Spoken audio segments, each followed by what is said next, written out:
everybody, Mike Iaconelli here. Welcome to a brand new shop video.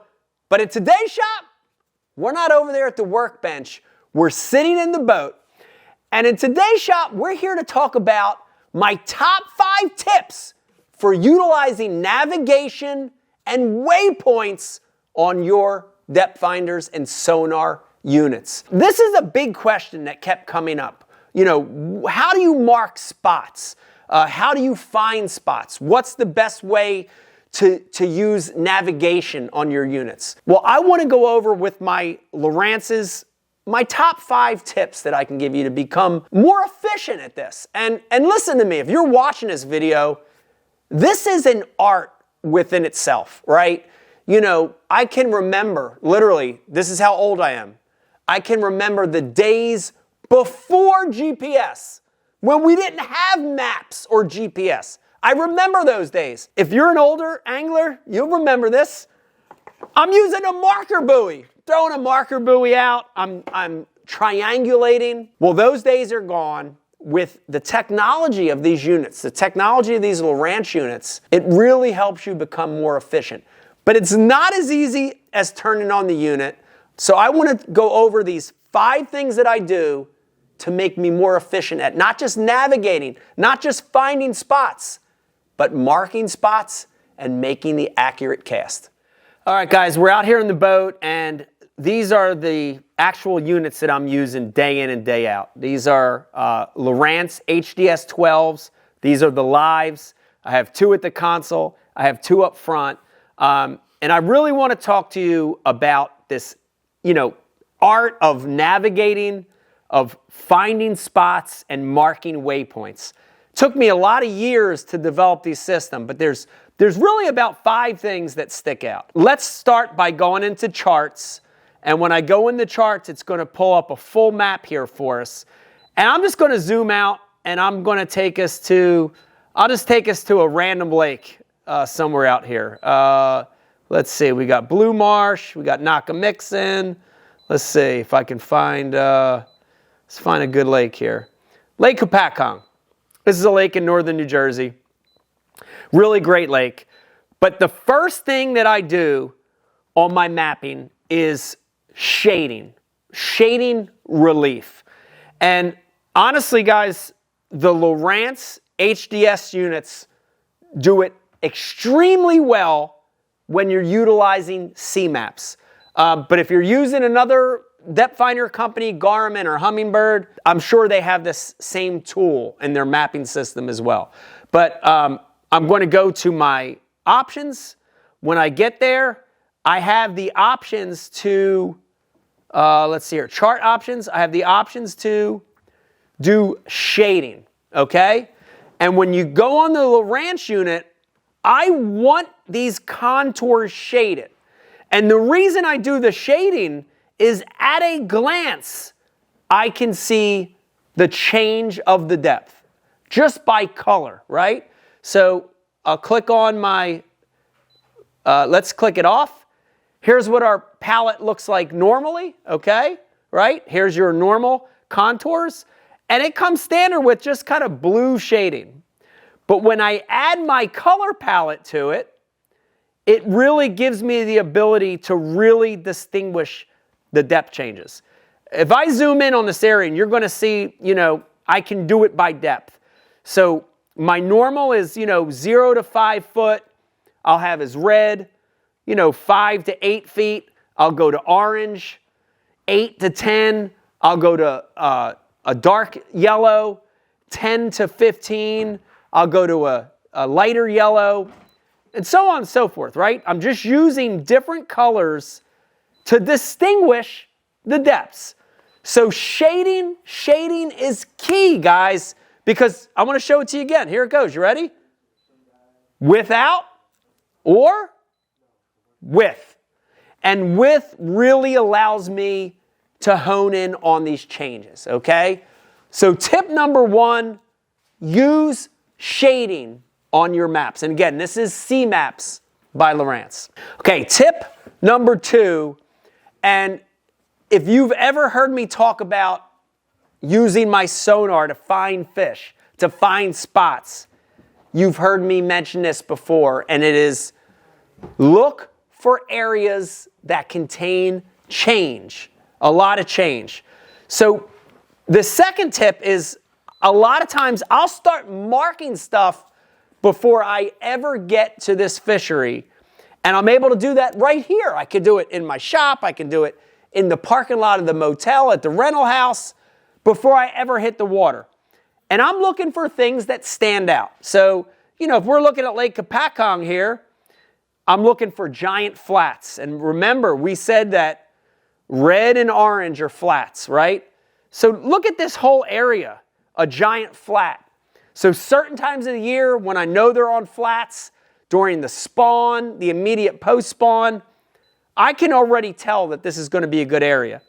And the icon that I like to use when I'm marking areas before I'm hitting the water is a question mark. So when I hit my waypoint button, and again, I can do this at home, I'm going to get this giant list of different symbols that I can use. There's a question mark. I like to use the question mark because this is an area that I want to look at. This is a question for me. Is this an area that's going to hold fish? But the same thing goes for these other areas of change. So tight contours. Look at the tip of this island. This is Halsey Island. And you can see that that green and red has a very tight mix to it, right?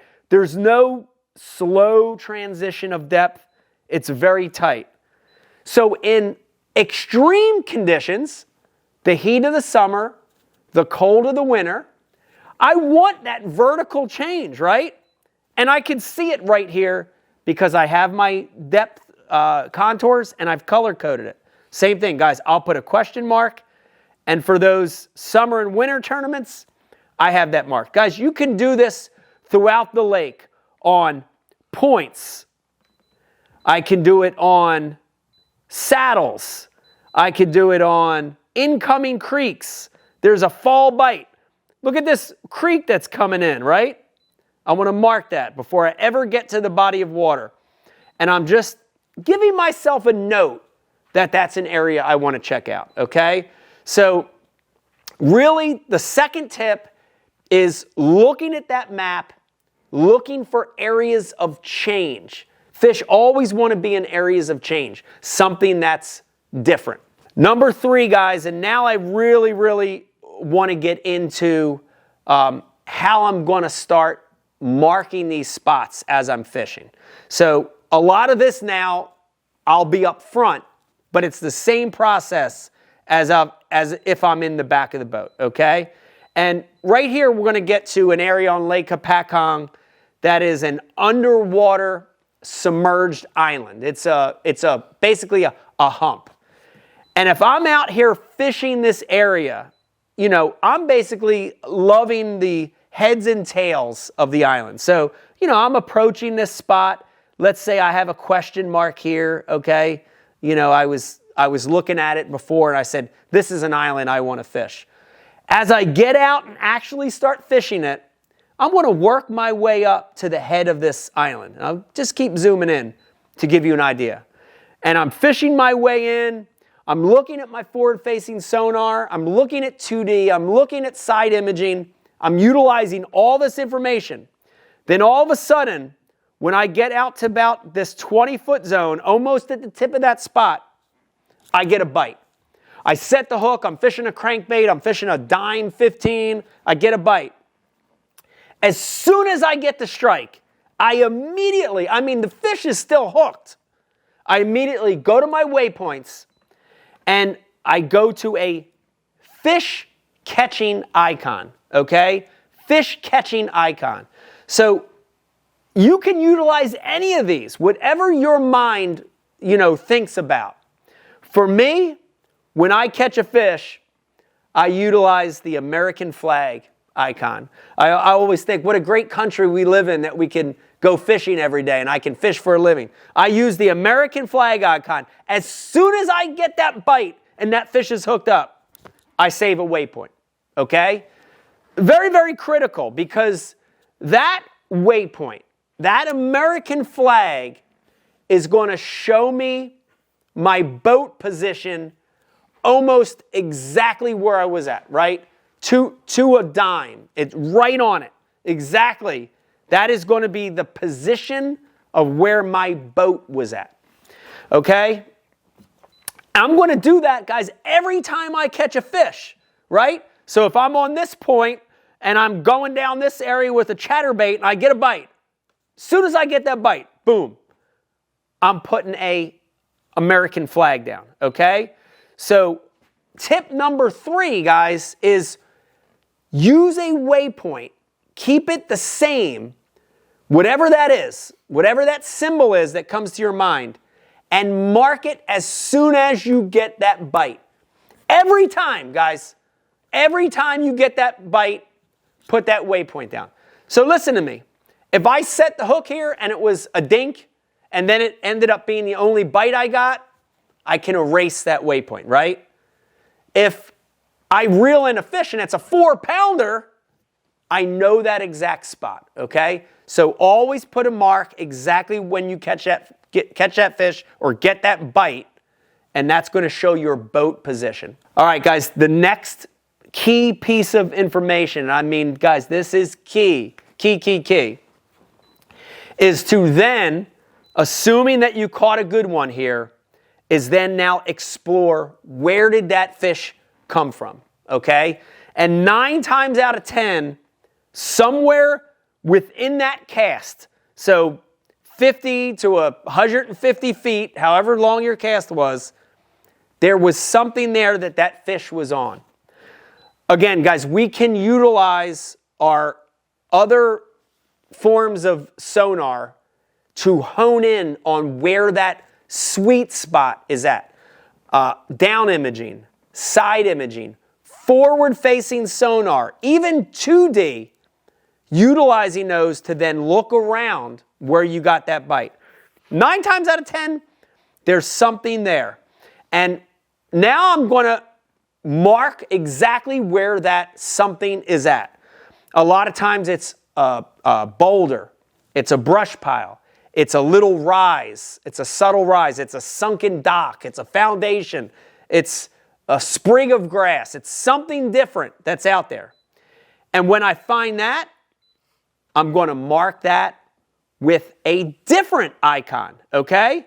So in this case, let's say I went up to this area, that's where my cast was, and I found a boulder in that area. So I go to my waypoints, and in my mind, I'm going to utilize a symbol that's coded, that's color-coded for that mark. So a lot of times if I find rock, whether it's boulders or gravel, if it's rock-based, I use a yellow yield symbol. I throw it down. Now I know exactly where that boulder, that area of rock is. Okay? Same thing goes if I was on this point, I got a bite, and then I came down and realized that where that bite happened, where that cast was at, was a little isolated sprig of grass. In my mind, all my grass gets a green money symbol. Okay? So now I have the money symbol exactly where that sprig of grass was at, exactly where the cover or sweet spot was at, right? And I'm going to do this all over the lake using different symbols for different things. So I know in my mind that where that object is at is marked with a symbol that represents that type of cover or that type of structure, okay? So number 4, guys, you also want to mark the area that's key, right? So you've got the spot marked where your boat was at.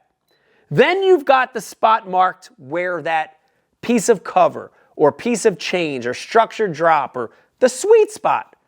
Now you've got that marked, okay?